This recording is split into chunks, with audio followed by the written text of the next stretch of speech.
Eh oui, depuis les années 60, un nouveau métier s'est développé, concepteur de conneries, ou si vous préférez, ingénieur en débilité, technocrate ludique de mes deux, crétin diplômé amoureux de sa mère. Bref, un nouveau métier qui consiste à créer de l'inutile pour collectionneurs, du jeu pour tripoter quelque chose quand on veut pas faire de peine au petit Jésus, du cadeau que le commerçant donne en prime, par exemple, avec 12 paquets géants de lessive aux extraits d'huile de connasse, vous gagnez un tire-lipoton. Un tire-lipoton, le même que ceux qu'on voit à la télé. Parce qu'il y a ça aussi, le panneau « Vu à la télé ». Regarde maman, il est vu à la télé. Ta gueule, fils de con.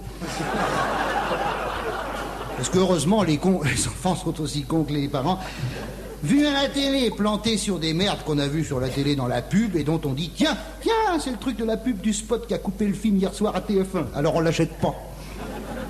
Enfin là, je rêve. Ça commence à venir, hein. Les clients se font de plus en plus nombreux qui passent à côté d'un machin au supermarché où il y a marqué « Vu à la télé » et qui font comme ça. Alors, je décris le mouvement pour les auditrices.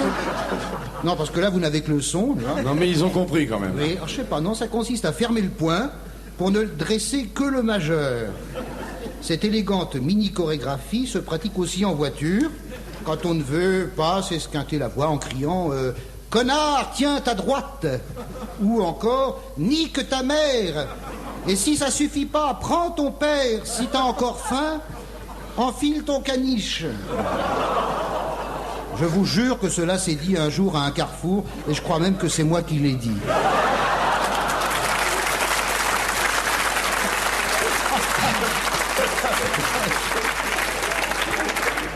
Bref, au cours de ces 2 dernières décennies, les gadgets à la con se sont multipliés à gros renfort de campagnes publicitaires orchestrées par les hypertrophiés de l'hypothalamus, dont le néocortex est réduit à la dimension du petit orteil. Hypothalamus, c'est pas un restaurant où on sert de la viande, hein. Non, je dis ça pour les cons. Souvenez-vous du Rubik's Cube. Vous vous souvenez du Rubik's Cube qui permettait d'assembler des petits cubes dans un gros cube pour former des figures de cubes? C'était super bloom. Mais au bout de quelques jours, ça se mettait à grincer. Ça donnait envie de foutre une paire de baffes au môme qui s'essoufflait les doigts sur son cube. Au point que des parents allèrent jusqu'à dire à leurs enfants « Tu sais, chérie, Charles, il y a aussi la masturbation pour s'amuser. Et puis ça fait pas Quix !» Ou alors, bon... Car il s'est trouvé des psychologues, c'est vrai, il s'est trouvé des psychologues pour estimer que le Rubik's Cube était, je cite, un substitut à la sexualité latente et encore non épanouie. Je n'invente rien. Le Rubik's Cube aurait remplacé la bite. Mais c'est quoi ce jeu? Tu te vois avec ça dans le slip de bain? Et qui pourrait faire une fellation à un Rubik's Cube? Qui, à part Denise Fabre? Oh, écoutez, Patrick, je vous remercie. Parle pas la bouche pleine. Bref, oui, Les embouteillages t'ont pas réussi. Dès qu'on sut que le Rubik's était un substitut libidinal, on l'évinça des bonnes familles, juste au moment où apparaissait la télécommande, qui permettait de zapper comme un fou dès que Denise Fabre apparaissait sur l'écran pour ouvrir son entonnoir à gencives.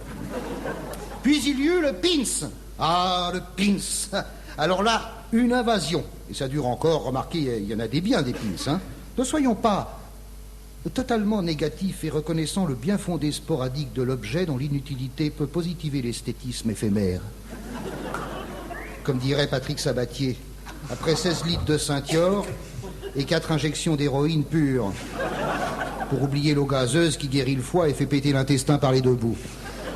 Souvenez-vous qu'il y eut même un pins papal à l'effigie du pape. On se le plante sur le sein gauche, c'est là qu'il faut tirer. Merci, Patrick. Un de moins. Enfin, depuis quelques mois, la totoche. Une tétine en verre ou en plastique pour les pauvres. C'est nouveau, ça. Hein. C'est nouveau, à l'usage des jeunes filles et de Laurent Ruquier. Oh. Ça va. Dis donc, tu l'as? Eh oui. C'est vrai, on l'a offert hier. Et elle est déjà toute mordillée, la tienne.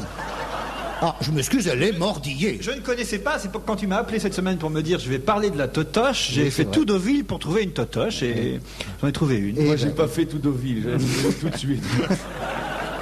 Oui, bon, je te sens venir, toi, oui. Heureusement que je suis assis. Alors, tu as le droit. donc une tétine avec la taille court élémentaire, ouais, c'est ça, la toute petite taille court élémentaire, car aux âmes bien nées, la valeur n'attend pas le nombre des années et la valeuse non plus. Non, je vous laisse le temps d'apprécier là. Surtout. Balle neuve. Et la taille étude secondaire. Hein. Quant au modèle terminal, il est dans ma culotte. Il serait trop facile. Mais il serait trop facile de rester plus longtemps là-dessus. Oui. J'ai déjà trop tendance à évoquer les joies du sexe, ou peut-être pas assez par les temps qui courent. En tout cas, vive la totoche, vive la totoche, enfin conçue par un concepteur qui a trouvé, au génie, une méthode d'éducation par la pratique. Suçotez bien les filles, et à bientôt.